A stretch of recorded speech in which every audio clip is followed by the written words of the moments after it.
La la la la. Inner Wealth Podcast. La la la la. Inner Wealth Podcast. La la la la. Inner Wealth Podcast. Get out the matrix and live.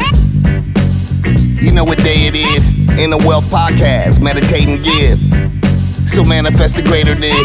And things all good cause I say it is. Invest in your inner wealth.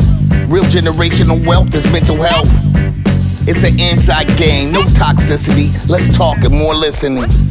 Ladies and gentlemen, and now introducing David McCullar, founder of Inception, the first mental health gym. La la la la. Inner Wealth Podcast. La la la la. Inner Wealth Podcast. La la la la. Inner Wealth Podcast. Get out the matrix and live. All right, everyone, welcome back to the Inner Wealth Podcast. I have a special guest here with me today, Jaclyn Renee. What up, though? Hey, what's up? I'm so happy to be here. You're not from Detroit. I am from Detroit. You got to say what up, though. Then. What up, Del? No, you can't say it like that, but okay. So where were you born and raised? Actually on the east side. So I grew up in Warren. Oh, really? Yes. Which part? Like 11 in Hoover. Okay, so I Yeah. grew up on 8 Mile. Okay. 8 and between Ryan and Mound. Is that Centerline? What is that? No, that's It's Detroit. Detroit. Yeah. Okay. All right. No, all that's 8 Ryan and Mound. That's Uh-huh. that's not too far from you. right. You ever went to Bel Air Shopping Center? Yes. Yeah. As a kid. Yeah, that's right up the street. I know. Yeah. Yeah. And then we kind of like moved up to Sterling Heights, and it was just like, moving over and over west and west. Okay, Every right. year. So, a big part of my journey was in 2007. It's back further than that. I started actually having panic attacks. Mm. I was vomiting, Mm-hmm. and I didn't know they were panic attacks, and I didn't know why I was vomiting. I just thought I had ate something, bad, whatever. Mhm. But going forward, I realized that not only did I have trauma, I had some major gut issues. Mm-hmm. And that seems to be your specialty. Mhm. So how did you get into actually dealing with the gut? Yeah. Well, honestly, sounds like we had the same childhood. So I too had the same stuff going on as a kid. I won't date us too much, but as children of the 80s, nobody Mm. really knew what was going on when people had gut issues. It wasn't really until even I think like the early 2000s where people started understanding more Mm. about what was going on with the gut. So I struggled as a child, What were some of those struggles? vomiting, bloating to the point where you're like confused that, your stomach is like so pushed out. My Mm. parents did not know what to do with me, but I grew up in the era of fast food, quick food. Both parents were working a lot and it was whatever they could put on the table. Wasn't a lot of homegrown, home cooked stuff. So bloating and nausea and vomiting were the biggest when I was a kid. And then, when I got into the teenage years, Mhm. you mix in hormones and puberty. Right. And I had crippling anxiety, which sounds like something that you had too, to the point where it really, I struggled a lot in high school, like felt like I barely graduated because of Mm. my concentration and anxiety, cystic acne all over my face, Mm. really, really dark circles. I look sick all the time. Wow. So this started early for you. Early, like Okay, a for me, kid. things came on later. And I would say growing up that my parents, we didn't eat out a lot. Mm-hmm. We did, but Mhm. my mom would cook, Right. and we didn't have a lot of sugar in the home either. Mm-hmm. Like my dad, he'd bring a donut home, or he was the one who actually bring home the pops. We from Midwest, we call it pop, right? Yeah. So he would bring home the pop, but it wasn't an everyday thing. There were Yeah. people up the street from me though. I know that they had a garage full of just soda, pop and, Yeah. and sweets and everything of that nature. And I can look back and see different households because every household becomes like a epigenetic center of, Absolutely. who you are, right? And you can Mhm. see, like, that person ate a lot of sugar, that person. And so I've been relatively lean my whole life. So Mhm. has my mom and my dad. Eating once a day, Mm-hmm. once to twice a day. We never ate a lot. It's Mhm. not because we didn't have the money to do so. It just was, you ate when you were hungry. Right. And we're coming to starting to find out, too, in science that eating one meal a day actually increases longevity, Mm-hmm. right? Mm-hmm. So So you were experiencing these things at a young age, though. Yeah. So it's like your system already had a lot of stress on it. Was there emotional stress in the home too, or is it just mainly you think it was just from the nutrition? It was a tornado of a combination of all the things, honestly. Yeah, my parents got divorced when I was 7. Okay. We did not have a lot of money, so like I said, we got what we got for food, we got what we needed, and of course, like family bands together, and Mm-hmm. my grandma would make home cooked meals, but my family didn't cook very healthy. They didn't have an understanding of really what healthy was. Both my parents were smokers. Okay. And we're just kind of like you're just like getting by. I feel like Were they into drinking too? not really. Okay. No, there Mainly like wasn't. cigarettes? It was cigarettes and bad food and Okay. sugar, like sugar cereal. Yeah, so it was like no wonder I couldn't concentrate. And Yeah. the trauma of And the separation of trauma the family. yeah, the fighting and the separation and all that, and then you go into like you're living in a home with a single mom, and she's Mm. just like working a lot, and so yeah, I learned to hold my stress in, and where do Mm. we hold our stress when we hold it in is Our the gut. gut. Yeah. Yeah. So, the journey continued through teenage years and then into late teens, until I was like about 20 years old is when I was actually introduced to naturopathic medicine, Okay. functional medicine. What year? Uh, You don't have to answer that if you don't want to. 2003. Okay. Okay. So, yeah, for those of you doing the math, all right. Well, I think women always think that. You guys are really programmed into thinking that. Seriously. 100%. I don't think Yeah. dudes are, I don't Dudes think do we not do really that. No. process that. Like my No. age, like Yeah. that's a construct, first of all, Uh-huh. like aging. But anyway, Yeah. continue. No, I agree. I agree. Yeah, media I think has always put pressure on women as an age. Hmm. And I'll even just a side note really quick, like I'm turning 39. I don't have kids. It's like that pressure Well, I'm always 41 and don't have kids, but I think Exactly. we're both. I want to call it victims, but if you want to use that word, Yeah. you're of the environment, the Mhm. breakdown of the family unit, American family unit, and from Right. the black side, it's Mhm. present, and obviously from your side, Yeah. it's Yeah. present too. So it's not just one or the others; it's happening to all of us, where we Mhm. kind of we're not building healthy family structures, Mhm. and a lot of us don't come from healthy family structures either. So Yeah. when we get out here and we try to date, you Mhm. may have someone in a healthy family structure try to date someone who doesn't have one or didn't have one, don't Mhm. understand the benefits of it, and they clash. And you may Mhm. have it again, two of them didn't grow up in good family structures Right. and they clash. Right. So it sounds like you and me, we both have done a lot of reverse engineering Yes. and troubleshooting of our own mental, emotional, physical, nutritional health Yes. issues. I mean, all of it, right? All of it. Yeah. Well, as Tony says, breaking generational curses. Mm-hmm. This is us this year, all of us in this generation for sure. Mm-hmm. Yeah. So when you start learning about nutrition, was that mind blowing for you? Mind blowing, life changing, life altering. Like I can't even put it into words sometimes. Like I talk about this all the time. Like you hear me talk about it on my Instagram, on my podcast. I'm Mm-hmm. constantly telling the story. Like the first naturopathic doctor that I saw, she did some blood work, she did some testing, and Mm-hmm. she's like, your sensitivity to gluten is off the charts. Mm. I didn't even understand what that meant back then, but I'm Italian. I grew up like pasta is a cheap meal to put on the table. Bread is a cheap meal to put on the Mm. table. So bread, pasta, cereals, all this stuff.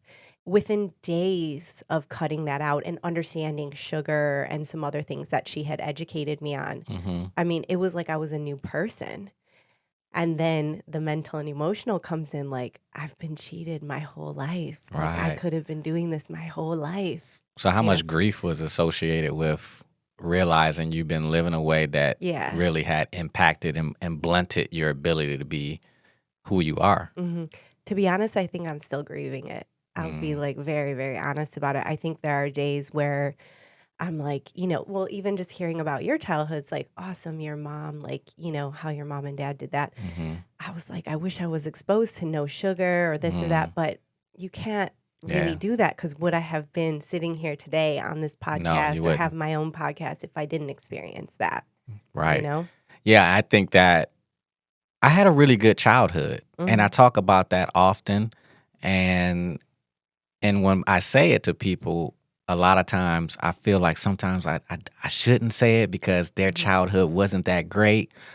But even though I had a good childhood, I still didn't leave it unscathed. Exactly. There were still things in the environment that my body reacted to that, caused me to go into a state of protection, Mhm. and I still, at my 27 years, broke down. Mhm. So it don't matter whether you had a good childhood, a great childhood, a bad childhood, trauma.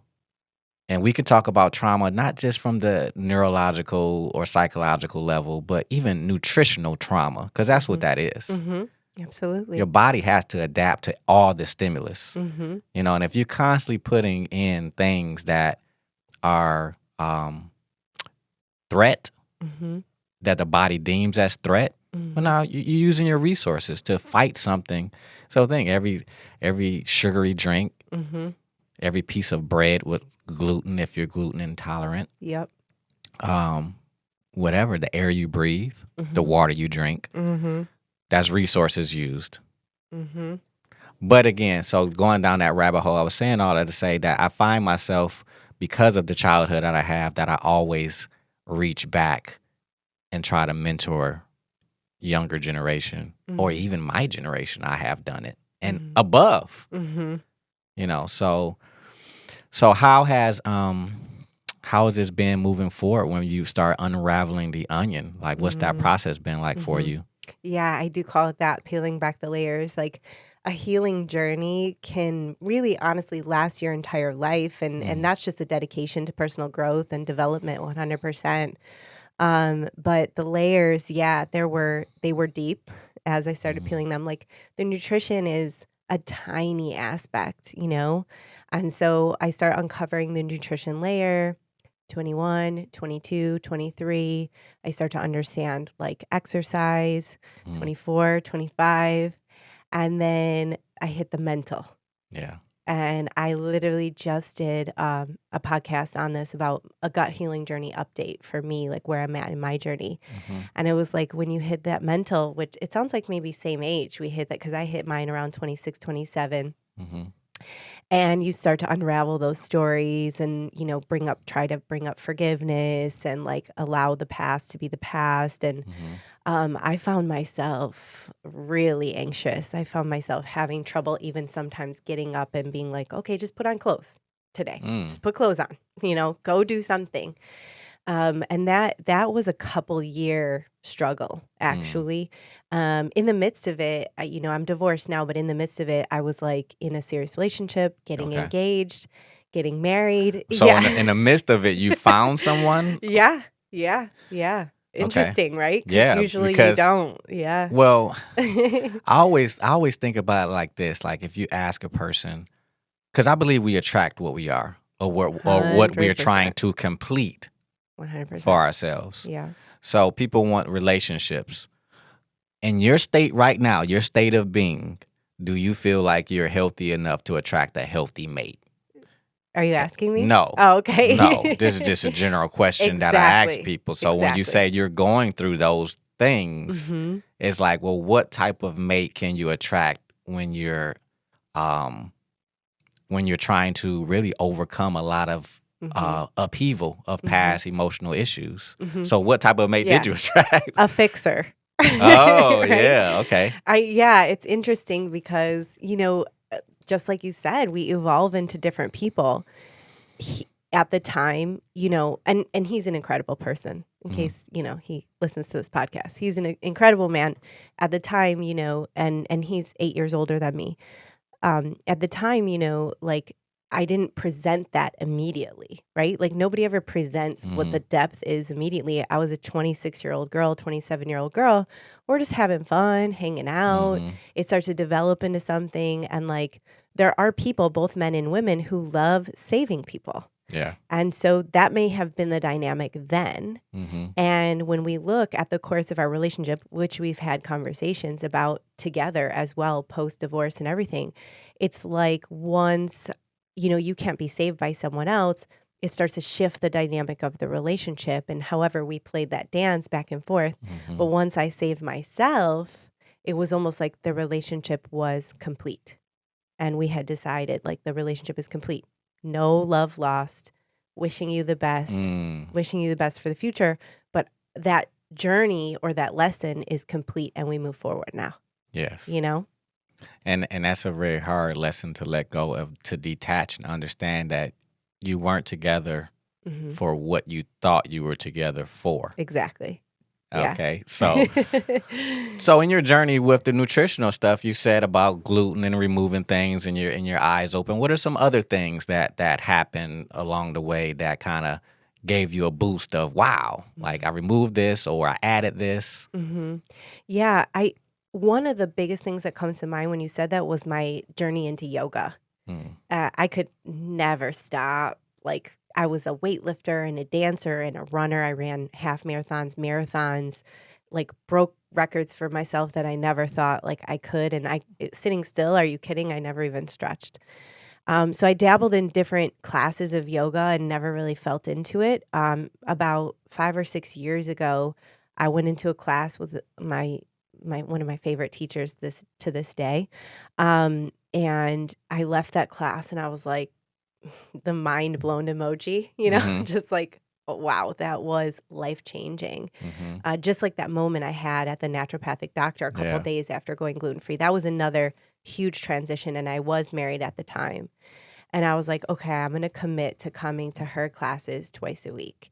And once I started doing that, that had shifted. And it wasn't so much of a peeling back the layer, oh, I have to break down to get better. It was uplifting. Like every time it was more and more uplifting. And it was almost like at that point in my journey, I was drawn to the joy. Like I couldn't have any more of the bad. I needed all the joy, all the good. So going to her class really helped me just center myself and focus more, be able to slow down, Mhm. concentrate.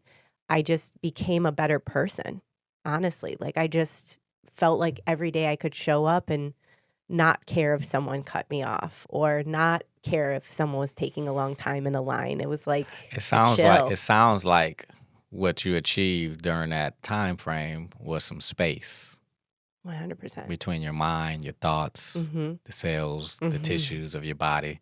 Because when you say I run half marathons and I was go, Mm-hmm. that sounds pretty anxious. It's all anxious. Yeah. Yeah.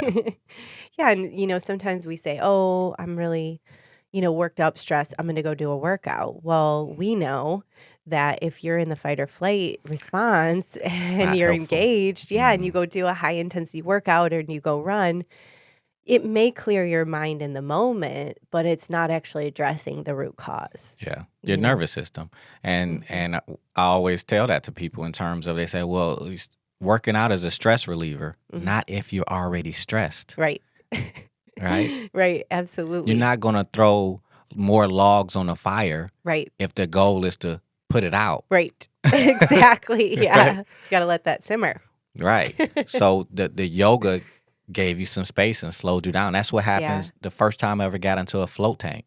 Like by that time, Yes. I was probably 7, 8 years into my journey. Yeah. And I did floating and I was just like blown away. Mm. Savasana, Yeah. the corpse pose, just lay there, Just lay there. present. Mm-hmm. And a lot of times people get into things like yoga or have you ever heard of the Vipassana? The meditation retreats is Mm-hmm. silent retreats. Yeah. You don't say a word. You don't say anything. Mm-hmm.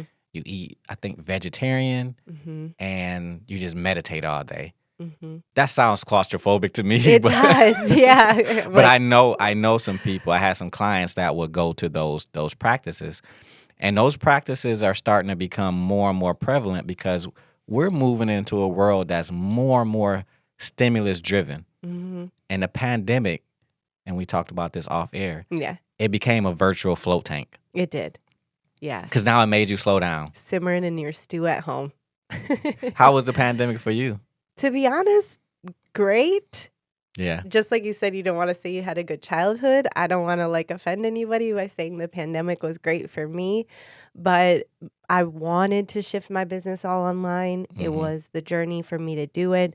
I was able to provide a lot of space and compassion and help for those that needed it. Mm-hmm. I love being home. I love cooking all my meals at home. I love providing that space I didn't feel like I got before.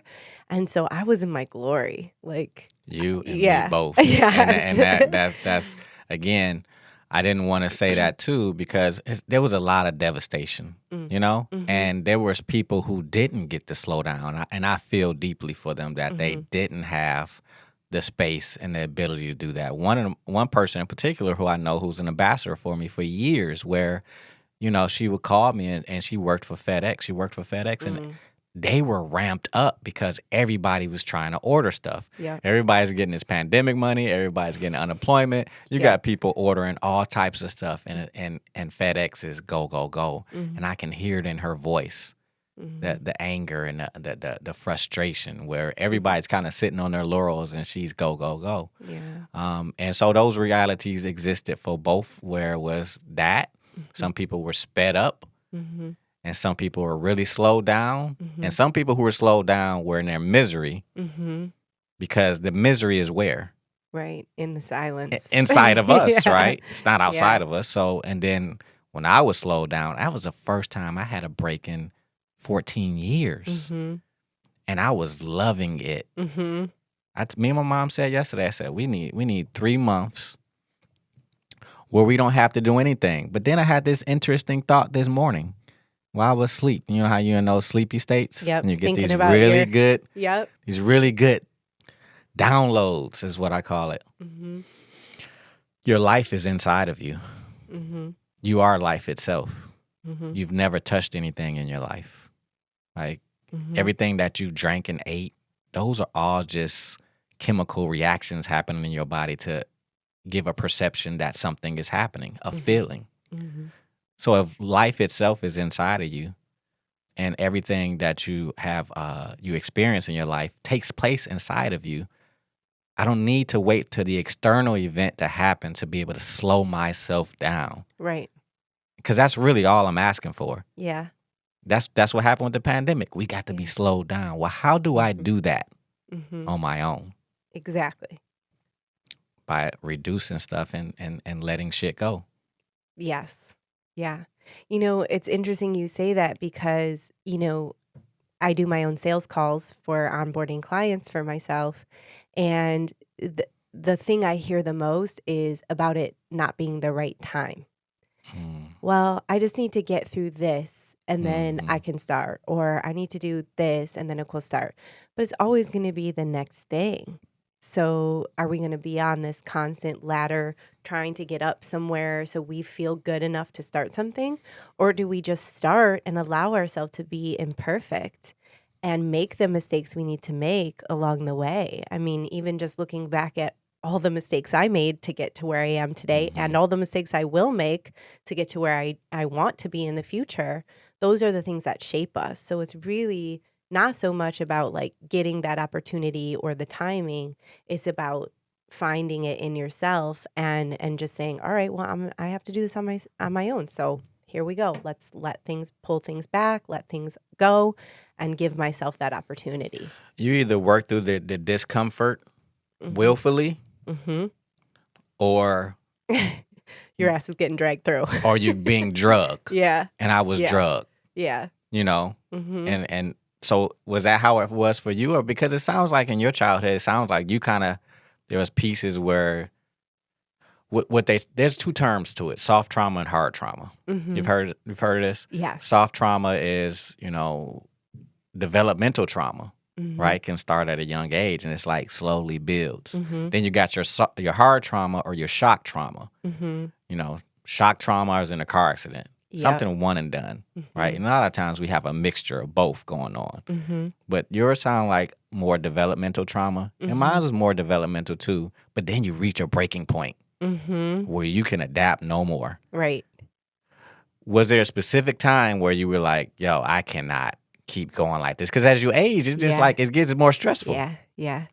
Yeah, I mean, there is a specific event. I am definitely open to sharing it. Are you down to hear it? Yeah, sure. Okay.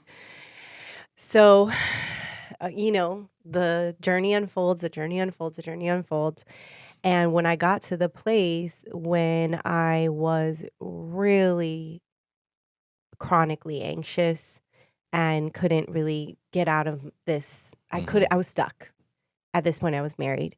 And of course, when we're stuck and your partner is just like there trying to help you and do what he can or she can to help you, we don't always see it, right? So I just felt like I was breaking out of that child. I was acting childlike. I was breaking Mm, out of it, and I'm an adult, right? Like right. I have a job. I'm an adult. I'm moving through the motions, but I'm barely living. Mm, And coincidentally enough, I have other colleagues that have had a similar experience to this. So I know I'm not alone in this when I say it. That's why I share it. I basically had a mental breakdown and threatened suicide. mm, And my partner got really scared. He got some professionals involved because he was paralyzed and didn't know what to do.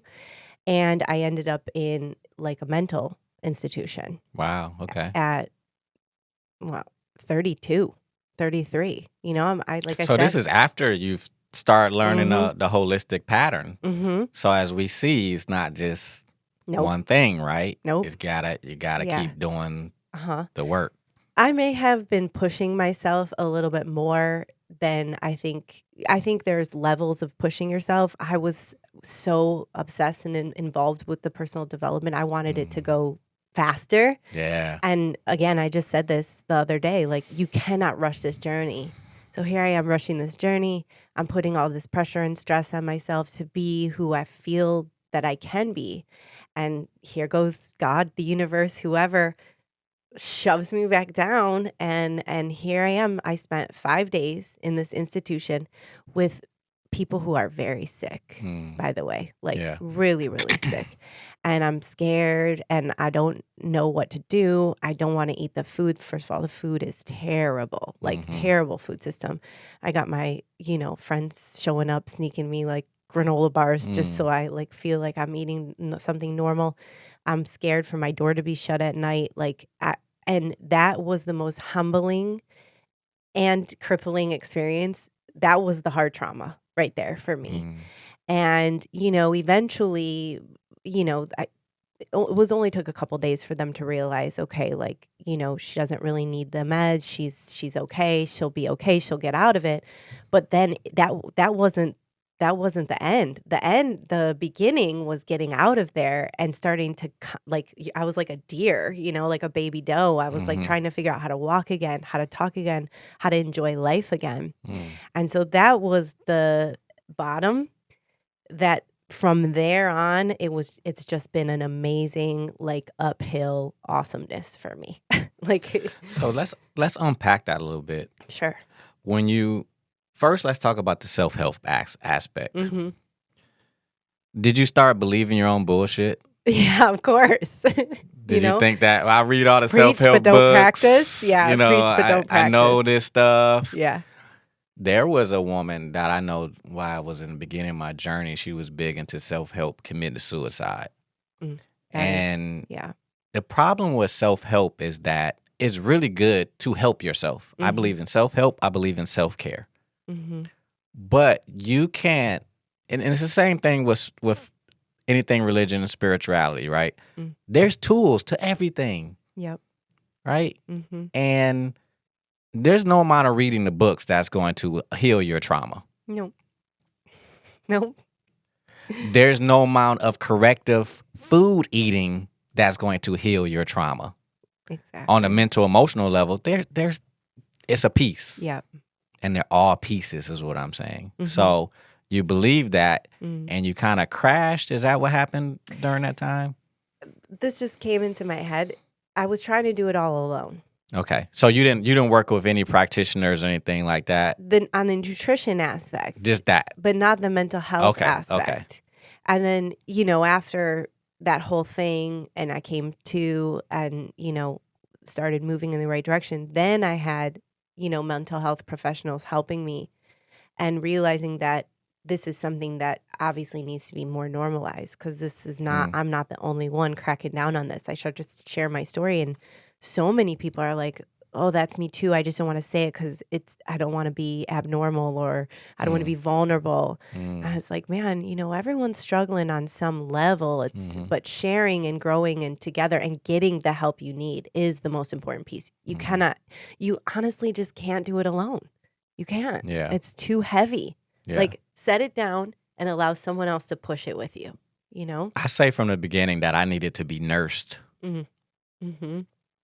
If you broke a bone, tore something, like I tore my Achilles, I say that just about every episode. Everybody should know that my left Achilles has been torn, right? I had to go to a surgeon. Mm-hmm.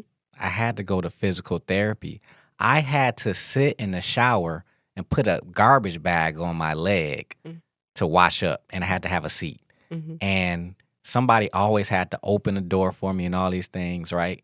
And that was fine. I needed help. I needed to be nursed. The problem is we get to a place where we're dependent or we're too independent. And what we need, and what I allowed myself to be in that time, was interdependent. Like, I need you, you need me. But right now, I'm not as helpful to you. Yeah. But I still can provide something, Exactly. But many of us fall into these traps. Yeah. Yeah. It's something, it was like, it's easy to accept the help for physical.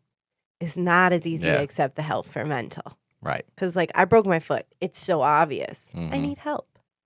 But, like, my brain feels broken. It's not as obvious, like, to find the help, to ask for the help. And it's incredibly, people feel like it's embarrassing. I felt embarrassed being in my early 30s, and this is like my reality. And I come out basically out of behind bars. And I'm like, okay, how do I even do life now? So a different part of that unpacking was that, when you went to that facility, did you look at the other people in there and you say, I'm not there? I may be somewhere, but I'm not there. Yeah. Yeah. It made me think that there needs to be a facility for somewhere in between. You mean like Inception? Where did you think I was going with that? Can we check in for a weekend? Can we put some beds in there? Yo, we got Serve some hotel. healthy We got food? We got people flying in from out of state, and they're going Oh, to that hotel's right there too. in that hotel. There's 3 or 4 hotels up the street. That's so powerful. I was there. I wasn't schizophrenic. I wasn't, to that degree. I need a jacket. I need medication. I needed the in between. And Inception can be the beginning, where you just, hey, I'm great. Mind you, I don't meet many people like that. Not in this culture. Right. But the I'm at my wit's end. I tried everything, and I'm just trying to improve. But the ones who are like severely broken down, I've had times where you gotta go get stabilized First. before you can come to something like this, because you're hearing voices and things of that nature, which is basically, to me, again, is you've experienced an extreme amount of trauma, and probably in a short period of time frame or long period. And coming to Inception is not right for you just yet, because when you open Pandora's box, when you start doing the mental emotional work, right, you can go too fast. You can go too fast. I went too fast. I pushed myself too fast. But, well, I guess I wish I knew Inception existed then. But yes, coming out, it was like trying to figure out, okay, how can I get the help I need that's somewhere in between not addressing it and then ending up in a facility where people are really sick and need medication. And so that's when we start to seek out things. I think of the mental aspect, like yoga, community. I did, some Reiki work, cranial sacral massage. But the biggest thing was taking care of myself, like waking up and saying, what does my mental health need today? Yes. What can I do? It's almost like a new recipe. Like, what can I add to this? What can I take away that is going to make me feel the best I can possibly feel today? listening to yourself. Mm-hmm. Yeah, I used to think that listening to yourself, that Yeah. sounds so esoteric, right? Like your body literally, like if I gotta chill in here. Yeah. Listening, Listening. right? That's a response. What did my Mhm. body just say? Oh, there's a change. Mm-hmm. And we get those little hints and changes all the time. And you Yeah. even get those hints and changes from a psychological, mental, emotional, your consciousness. Like Mhm. let's say this morning, Mm-hmm. myself was talking to myself. Right. Saying, hey, no, David, again, don't fall to the trap and wait for it, like you mentioned earlier. Right. Don't wait for the event for, oh, the pandemic slowed you down. Now you got Right. this. No, you got to start cutting stuff off and Now. out now. Yeah. Yeah. Absolutely. Absolutely. Yeah. Yeah. So, as I started to do that, you cut relationships. Mm, And it's sad to see them go, but really, and it's not selfish to serve yourself in the highest good. Like if someone is dragging you down, or I call them energy vampires, hmm it has to be that way. You readjust relationships, you readjust how you go about in the day. That is the most important. And I talk about this to every single one of my clients and on my podcast all the time. Become in tune with your body. hmm You're your own North Star. You hmm don't need, and let me make sure I decipher between you don't have to do it alone, but also your body is your best guide. Listening to your body, but also allowing someone to help you is important. You don't have to do it all by yourself. But become so in tune with your body that when you do get to a place where you feel good, you know exactly what you need when. Yeah. Yeah. I started backing up from working with a lot of practitioners probably within the last few years, not because, oh, I'm my own guru, but Mhm. I am my North Star. You got it now. And I know what I need when I need it, Mm-hmm. Versus running. Hey, I need, and then early on, you do a Mhm. lot of that. You do Mm-hmm. a lot of running to the masters, Yeah, searching for answers outside. searching for answers outside until Mhm. you can get to the place where you're like a kid, Right. a kid when you're growing up. And eventually, me and my mom had this conversation too about, she always says you have to find your mother and father inside of you. Regardless if you were parented or not, Mm-hmm. eventually you have to find that. And even with parents, I had to find that for myself. Mm-hmm. And what we're talking about is parenting yourself. Right. Yeah, reparenting. Reparenting, Yeah. yes. Yeah, absolutely. I love that. Reparenting yourself. Yeah. So let's talk about, obviously you went down a natural road, but at some point you went to the traditional medical establishment, right? Yeah, well, I went to a ton of traditional medical establishments early on in like late teens, middle teens, late teens, even through my journey into natural medicine. Mm-hmm. I was still like just trying to figure out like I had 3 colonoscopies by the time I was 21, which is Wow. like really unheard of. MRIs, drink the dye, take I this drank the dye test. Yeah, before. drink the dye. I think I'm still struggling from that now. All these tests and, I bounced around from doctor to doctor. No one can really figure it out. At some point, someone will always say it's in your head and you want to like punch them or kick them because you're like, no, it's really not. It's in my body, but you can't figure it out. And that is searching for answers outside. The biggest thing I do with my clients is to get them to really get in tune with the body to find the answers inside.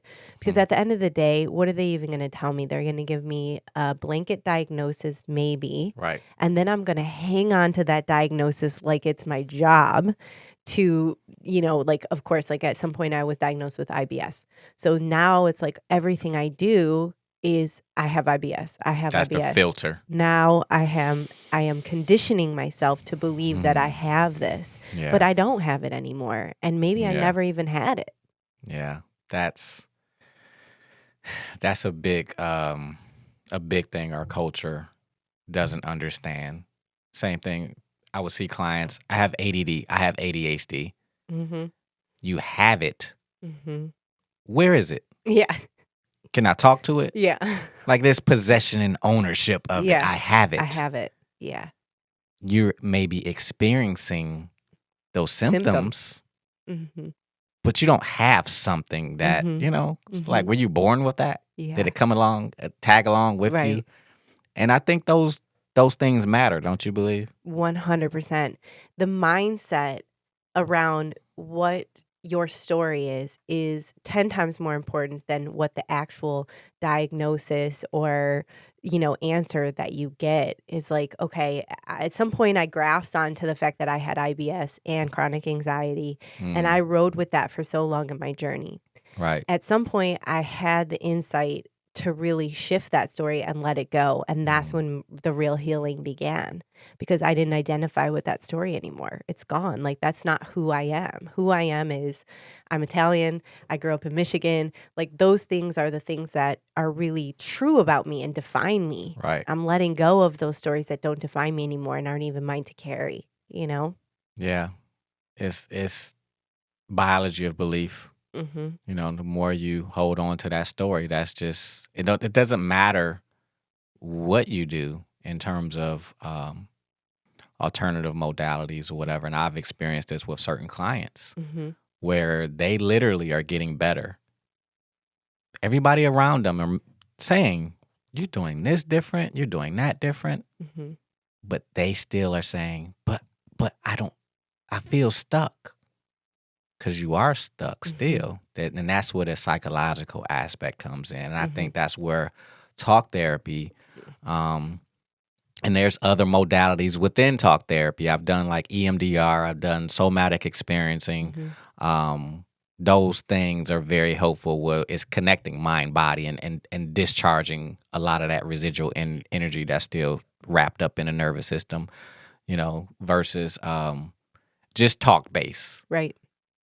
It's like, okay, you're going to talk and re-traumatize yourself if you're not using the right tools to get that energy to dissipate at the same time. Yeah. Or exactly. You done any hypnotherapy before? I have not. Well, isn't some of the stuff in Inception partial hypnotherapy? Floating. Okay, Floating. I have floated. I didn't float at yours because I chose to do the lymphatic bodysuit Okay, thing. yeah, I was you like, did. that looks dope. I got to Yeah. do that. Yeah, yeah. So I don't have a lot of experience with it. What about like, so you did some craniosacral. I've done a craniosacral. Any somatic body experiencing type of work or somatic release type of work? No, that is so interesting to me. I saw some videos that you did. I was Oh, like, just trauma release. can you sign me up for that? Yeah, I okay. want to do that next time. Like, Okay, if we'll you're get having you a into little that. seminar with that, I'm down for it. Yeah, get you into that. And then there's another woman here. It's a powerful woman, man. She's helped me dramatically. Dramatically. Yeah, Yeah. not traumatically, but dramatically. Yeah. In my journey where, I was still had. I used to have this constant state of nausea. Mm-hmm. And this is after years of everything that I do, Mm-hmm. and I'm still having it. Mm-hmm. And I remember I went to a chiropractor, one of my buddies, who's a really good chiropractor. He said, man, you need to go do some visceral therapy work. I said, what's visceral therapy work? Visceral manipulation. Your organs have actual space between them, what it's supposed to. They're supposed to. But, if you think, Yeah. we talked about stress, right? So if you're stressed and it affects your gut, if it's affecting your gut on a biological level, is it affecting your gut on a neurophysiological level? Are you tensing your muscles? Well, I have abs, and Yeah. I've always been able to see my abs because I've always contracted my stomach. Yeah. So if you think about me constantly contracting my stomach, and you know what I noticed too? Wearing belts as a man. Your belt is So tight. squeezing. Yeah. It's like having a wallet in your back Well, pocket. try too. high-waisted pants, David. So we think about, and Yeah. we're gonna take this down the road further and talk about some other things. Yeah. If you think about everything that we put on our bodies is adapting to. Yep. So my body adapted to my belt, tight. Body adapted to the other external, things in the environment, mental, emotional, tight. So now when I go to this visceral therapy worker, who actually does somatic releasing too. Oh man, I had so much emotion like down in my like ileocecal valve and the valve of Houston. I remember I was on her table just bawling. It probably felt amazing though. Yeah. Such a release. Yeah, because now you have that energy to use in other ways. Right. You made space for something new. Right. So let's talk about that in terms of the body adapting, because I know you're now talking about toxicity, Mm-hmm. what we put on our body. What have you started to learn from that, and how Yeah. those, like, from a woman's perspective, what you put in your body? Oh my gosh. I was just thinking about this. Well, I mean, on any given day, a woman can put like 50 to 100 I things. heard it was Uh, 160. Yes, 160 things, from the shampoo to the eyelashes stuff to the, lotion to the nail polish, everything we're putting on. And, our skin is our largest organ, Hmm. and our lymphatic system needs to be able to drain toxins. Right. But it's just like, it's like an airport. On a sunny day, everyone comes in, they get on their flight, and boom, the airplane takes off. It's just flow. On a snowy day, everyone comes into the airport, but no one's taking off. So it's just congested. Hmm. And when we put all of that stuff onto our body, when we're covering ourselves in toxic products, we're just, pushing our organs beyond the limits that they can handle. Our lymphatic system, our Hmm. liver, that's responsible for, phase 2 detoxification, where we get to a point where our body can't handle it anymore. So of course it's Mm. going to start recycling toxicity in Yeah. the body, and we can't exude it. So starting with products was my first intro, like home cleaning products, and what I was putting, like my lotion and my Now this is makeup. this is before the nutrition. No, this is after the nutrition. Okay. It was all, yeah, I was kind of like learning a lot. That one naturopathic doctor who's retired now, I love her so much. She's local. She was in West Bloomfield, Dr. Ellen Kahn, for anyone who has ever Ellen seen it. Kahn. You know her? Absolutely, I Oh know my God. Ellen. So basically from 20 years old until now, I've been seeing her. She just Wow. retired, I think, a year or She two came ago. to my place 2014. Very, very, very powerful woman. She's very Very, powerful. very good woman. Like she was helping me. That's when I tore my Achilles, and I Mm. was experiencing like a histamine type of response. And she was telling me, "Oh, that's just a histamine," because I was Yeah. tripping out. Like, what's these bumps on my body? Like, what's going Yeah. on? Yeah. So yeah, Ellen Kahn. She taught me almost everything I She was out know. in Ann Arbor For for a a bit. while, and Yeah. then West Bloomfield, Okay. not too far from your place. Okay. So I know, I think her daughter ended up having a second child, and she just, Mm. she wanted to be grandma. So Okay. she retired, although she was always a constant resource. And I reference her a lot because Mhm. I saw her for 15 plus years, and Wow. she, like, every couple times a year, I Okay. would just check in with her. She Mhm. was my supplement guru, what I needed to do for my health, if I wasn't feeling good. And she, it was like an uncovering. First, it's about diet. And then she's like, well, what are you using at home on your products and this and that? Mm. And it was like, everything from a candle to your cleaner to what you put your Right. coffee in the morning, or this kind of stuff, Mhm. everything. It was like a detox of the mind, body, and soul.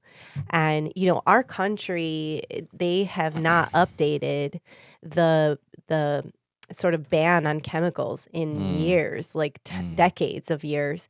And, in Europe, there's like 1,300 products that are banned from Really? being in, like, let's say you bought an eye cream, the same Mm. eye cream, like whatever brand eye cream in Europe, and you buy the same brand here, there could be an influx from 50 to 100 extra ingredients in the one in America because they're not banned here yet. Wow. And so people are lobbying to get this And out. so the stuff that they're putting on, it doesn't make the product better. Not Was necessarily. it just preserving the product? Is it more Preserving the preservatives? product, yeah, I mean, I guess preserving ourselves, like, what are we experiencing from the product? It may make the product better, but it's not making the body better, which ultimately Right. doesn't make the So product when better. you went down that path and she was showing you these things, how hard was it to begin to reduce or Yeah. take things out? Well, as a woman, it's really hard because, remember we talked about in the beginning of the podcast, this, this sort of Right. ageism on women. And it's like, okay, well, everything is anti-aging, like, majority of the people I know around my age are already getting, tons of Botox, plastic surgery, all this stuff. So And that's not anti-aging at it's all. not anti-aging at all. Right. It's actually causing more Cause more problems in your issues. aging. Yeah. Yes. And so, I haven't, really dabbled in a lot of that. I'm going to get to my point about plastic surgery here in a moment. Mm. But women we're so trained to focus on continuing to look as young as we possibly can, that we're not even thinking about what about living as long as we possibly can, So in the efforts to cleanse my body and go through the layers, it went through everything from my hair products to my makeup to the cleaning products, each thing. And then to this year, where I started to research a lot about breast implant illness. Hmm. I have had breast implants for 11 years. I never even knew that it was a thing, that it Hmm. could be a problem until somebody invited me into a breast implant illness Facebook group. And I've literally never seen a Facebook group with this many people, 50 plus thousand people, women Women in who America all have breast who implants. all have breast Are implants. are they showing? Are people showing the removal of it and what's behind? Everything is going on in that group. Like everything. People are talking about their symptoms. I was like, I have that symptom. I have that symptom. I have that. People, and I've had my own infertility journey, but people would say like they couldn't get pregnant. They got them out. They could get pregnant. They had chronic Mhm. pain. They got them out. No more pain. Cystic acne. Got them out. And it's like crazy. And being on this journey, I've been doing this for so long. It's so common sense. It's common sense. It's a foreign object It's in your not. body. It's not rocket science, and Yeah. we're running to get now with the butt implant thing. Like, what as a woman, when did you feel like you weren't worthy enough and that you needed something more to feel better about yourself? Uh, I'll be honest, I didn't really feel worthy until like 2 years ago. Hmm. Like my whole life, whatever it was that I felt was it's always a battle of worthiness. And Hmm. I'm sure there are a lot of women who are like shaking their heads and agreeing if they're listening to this right now. You could even be the most secure woman, and sometimes something can trip you up. And a lot of it is media and society. And now social media, I couldn't even imagine being a 15-year-old right now. Are you No, kidding me? no.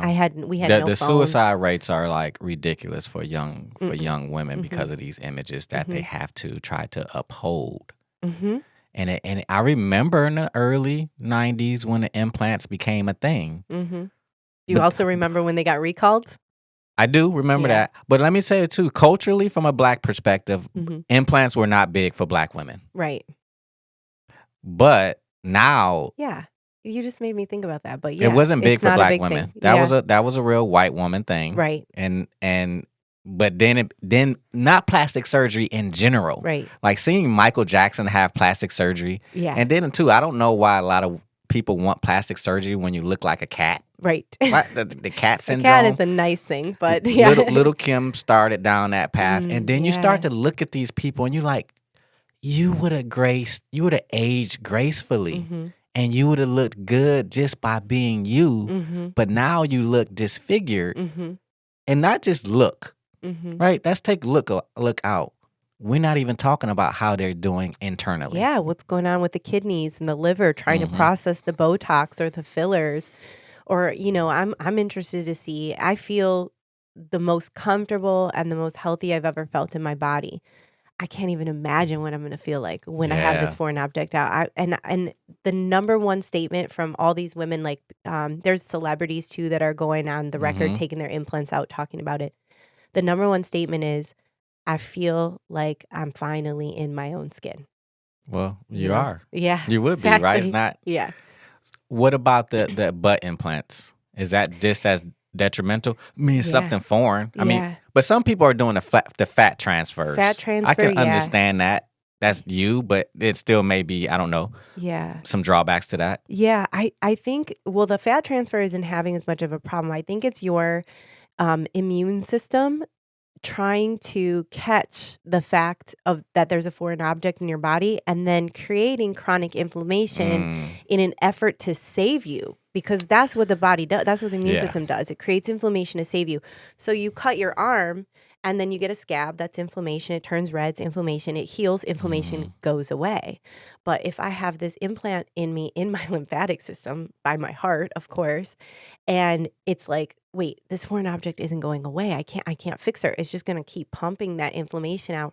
And many of the surgeries are showing as they're taking them out, just like, excuse me, you know, pounds of Scar scar tissue. tissue. Thank you. Yeah, just scar tissue built up and encapsulated where they have to cut around the implant Yeah, of all the yeah. scar tissue. So you because have you ever heard of gouaching? Yeah, I love Yeah, it. gouaching is Yeah. like, you just on my shoulders, just from raising my arms Right. or lifting weights or shooting a jump shot. Yeah. There's wear and tear. Mm-hmm. So if you have some foreign objects in your body, Mm-hmm. and like you said, the body stays in that state of proliferation, Mm-hmm. constantly trying to adapt and adapt and adapt, Mhm. adapt.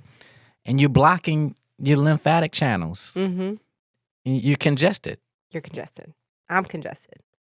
I'm excited to see what happens That after. I'm excited for you. I Yeah. would really love to know how you feel Yeah. and what that does for you clarity wise. Yeah.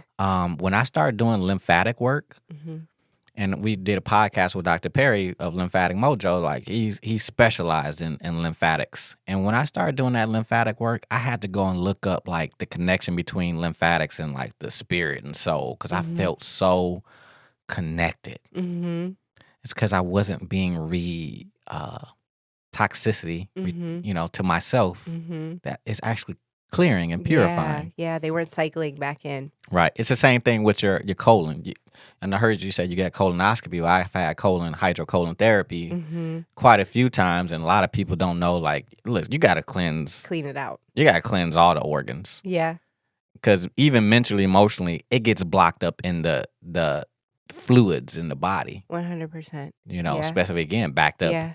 lymphatics. Yeah, and we're detoxing every day, all day naturally, Mhm. like our body is detoxing. But it's a space. If you don't have the space to do it, Right. if you don't have the room to allow the detoxification to happen, that's where disease breeds, because the Mhm. inflammation turns to bacteria breeds to disease, and so on and so forth. So doing a cleanse a couple times a year, or really getting in tune with your nutrition, or spending a weekend at Inception, these things, they cleanse your organs, they elongate your life, they improve your clarity, Mhm. and it's just like that's how you get through the cycle Yeah. of not cycling them back in. I mean, you can. It's a whole group of 50,000 women talking about removing their breast implants and Mhm. probably other body parts as well, right? I Mhm. see men are starting to get calf implants, Yeah. and where do we go in terms of how we perceive ourselves and view ourselves? It's Mhm. like we're just really unhappy, Yes. and looking at the social media aspect specifically with women, the likes and the constant, like, the vanity, Mhm. we're like insane. Mhm. I call it the vanity, the insanity of vanity. Insanity of vanity. And the stuff too, right? Yeah, Like, what am I stuff. wearing? Yeah. What do I have? What am I driving? These kind of things that aren't really filling your soul Mm. to be happy. It's like, it used to be like, oh, I have to look this way, I have to do this way, whatever. I think I care the least like now, and I'm the happiest. I have the least amount of stuff. I feel like I upkeep with the least amount of upkeep with all the keeping up with the Joneses, like beauty Right. stuff, and I'm the happiest I've ever been. And I'm the same. I Yeah. feel that same way. And you look for other people who live from that place, because Mhm. it's easier to connect, to understand that.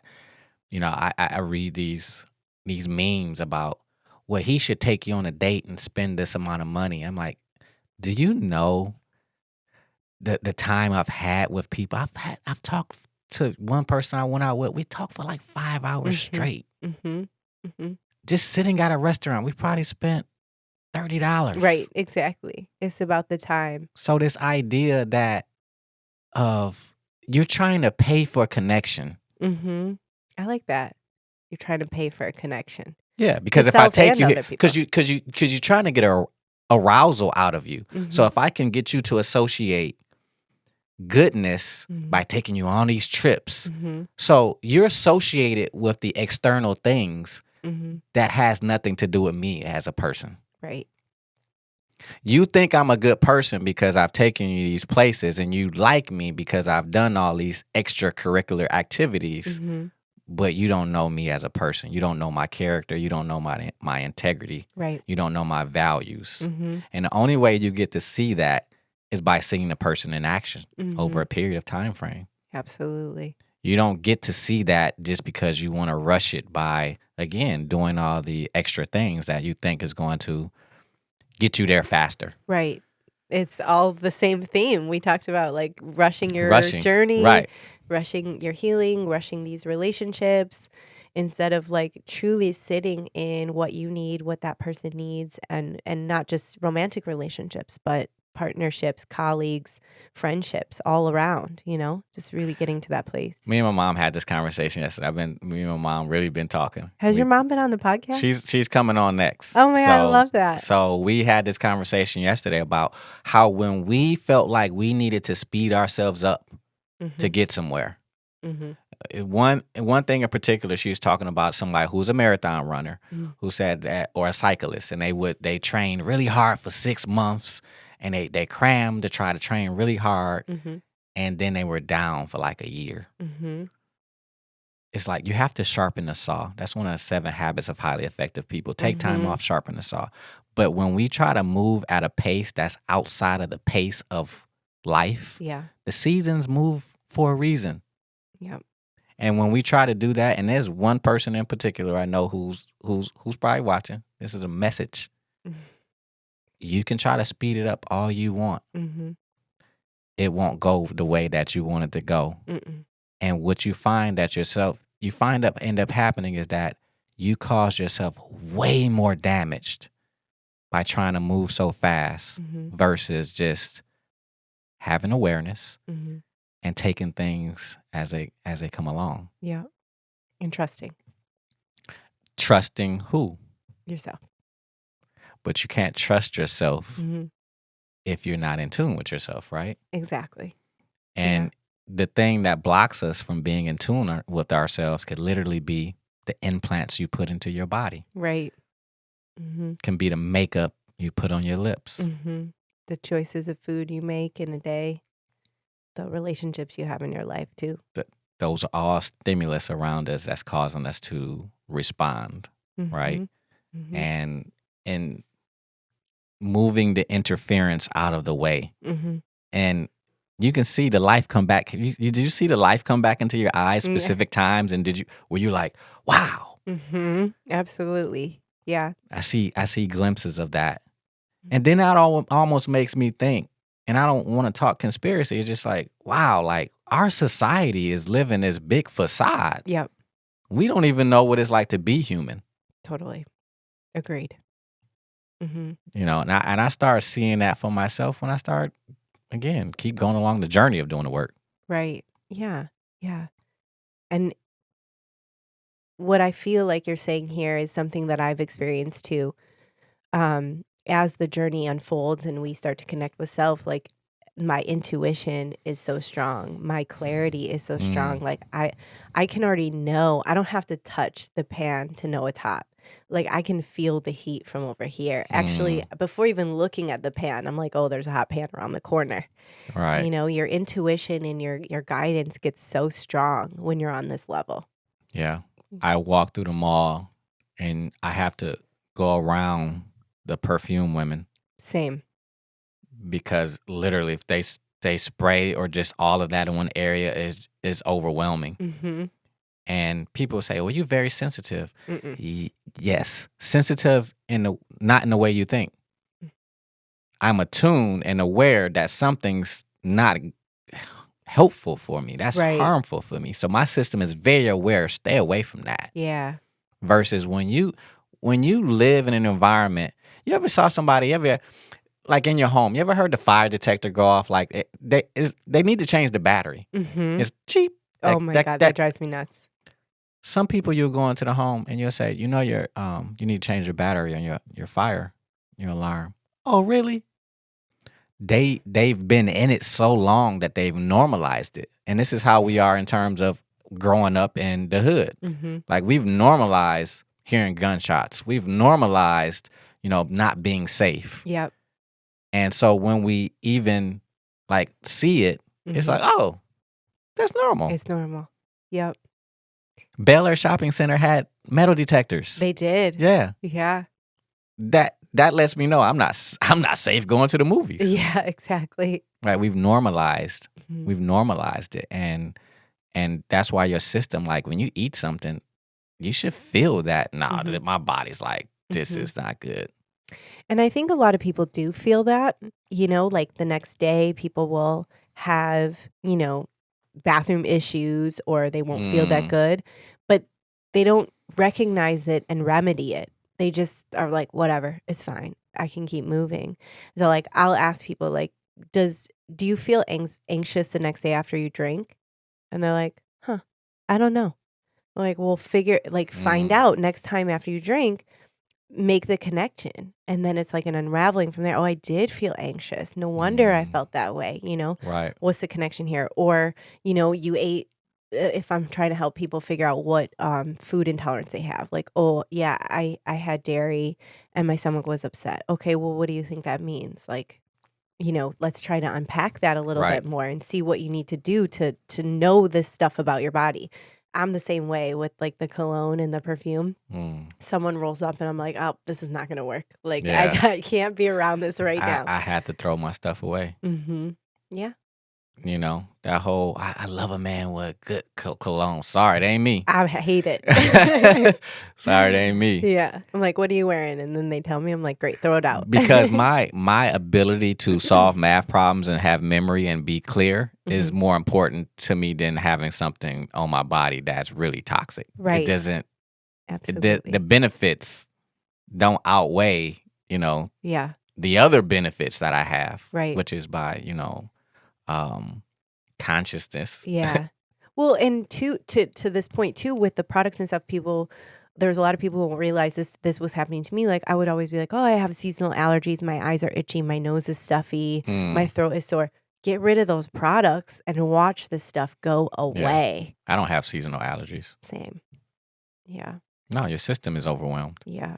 So and with you work with a lot of women or you I work with a lot work of men too? I work with majority of women. It's kind of just Mhm. where like my branding went. Mhm. Helping women with digestive issues and anxiety, Mhm. kind of came from what was going on with me.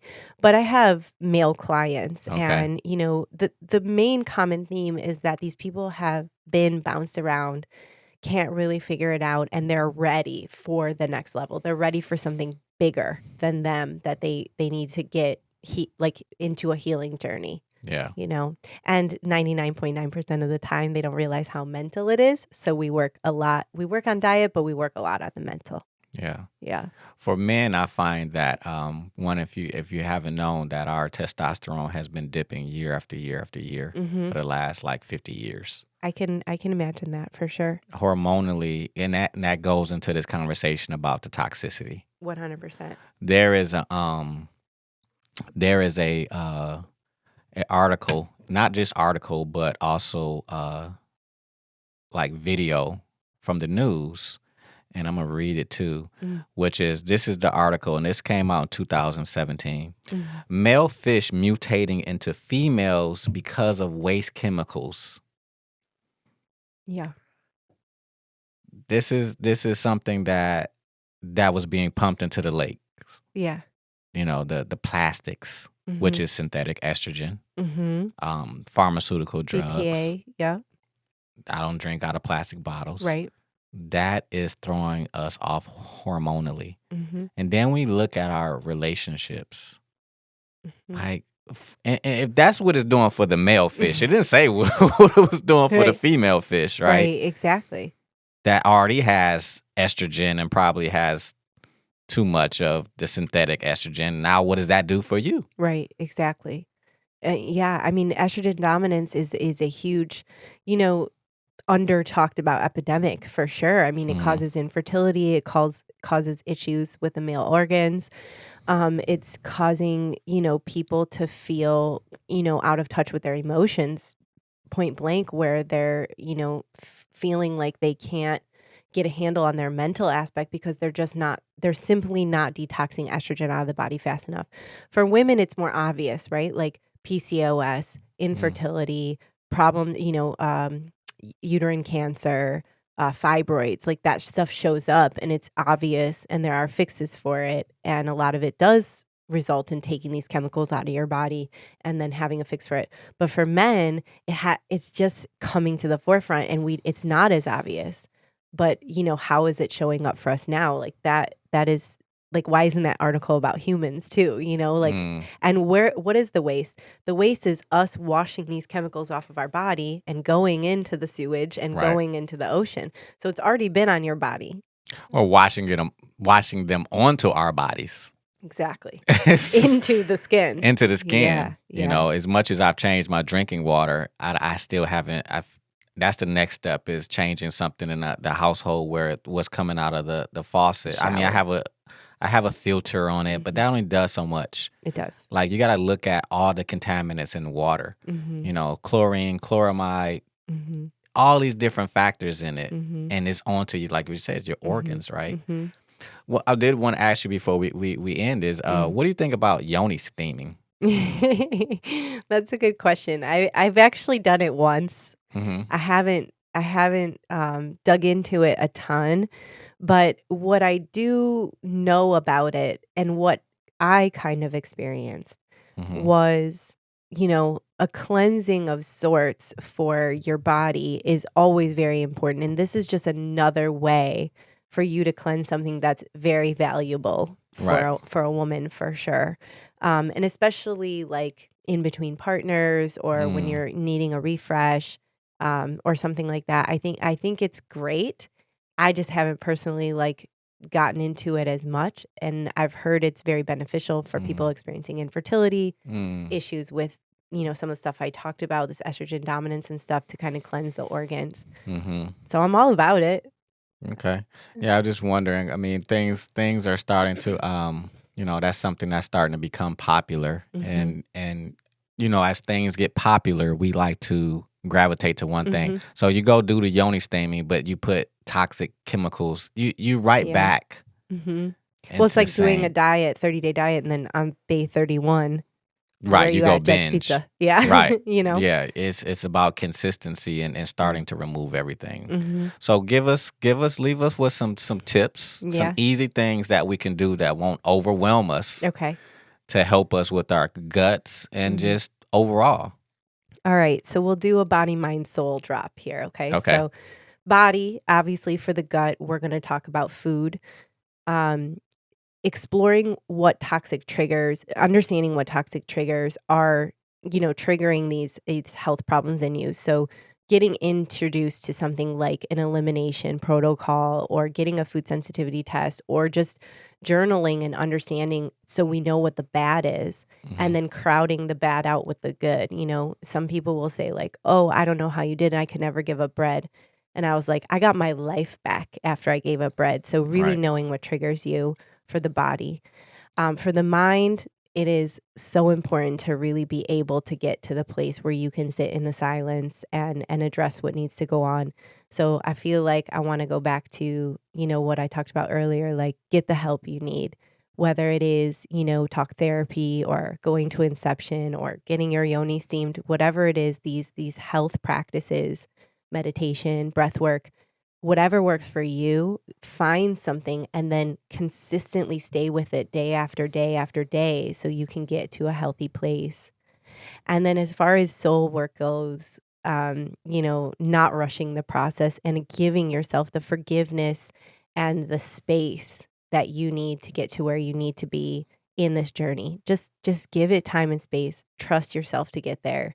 And if you can kind of get yourself geared up in this like three-legged stool, if you want to say, like, of body, mind, and soul, ultimately, like, it just happens naturally. You find joy, you feel better, and you definitely get in tune with your body enough to feel clear, Inner space for the masses. 100%. Till next time, guys. Yeah. Peace out. Thank you. You've been listening to the Inner Wealth Podcast on EYL. Get out the matrix and live. Theme song produced by Be Ready for West Coast Creations. I am Razcast, reminding you to take action, be proactive, be congruent, get out of the matrix, get your mind right. We've automated mental health at inception. Join the movement.